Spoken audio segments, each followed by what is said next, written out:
Goeiemôre. Ek groet u met hartlike groete in die naam van Jesus. Weet jy wat? Baie welkom. En ek wil vanoggend met u deel. Die woord van die Almagtige Here sê: die lamp van die liggaam is die oog. As jou oog dan reg is jou hele liggaam ook verlig. Maar as dit verkeerd is jou liggaam ook donker. Pas dan op dat die lig in jou nie duister is nie. Dit is opgeskryf in Lukas 11, vers 33 tot 35. Ek en jy moet pas op wat ons oë mee voed.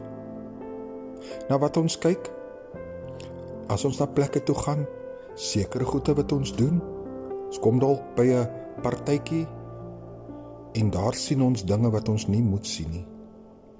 Dinge wat ons oë op lê, maar in ons hart gaan vesting kry.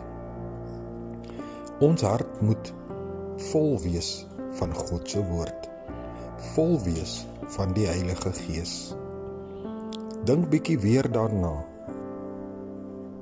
oor wanneer jy na iets kyk en die Heilige Gees hier binne vir jou sê, kom weg. Maak jouself skaars.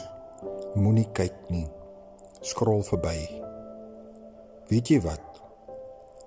Die Heilige Gees is in jou en is altyd met jou. En jy wat dalk nog nie die Heilige Gees hoor nie, weet jy, val op jou knieë en bid die wysheid van God.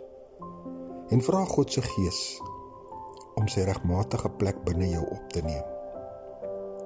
En soek in die woord jou antwoorde. Ek is Pastoor Gary.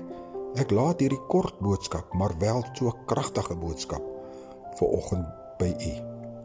Onthou net, as u oor iets bid, as dit in die woord staan, is dit God se wil. Ek groet u in Jesus naam en onthou, Jesus is baie lief vir jou. Amen.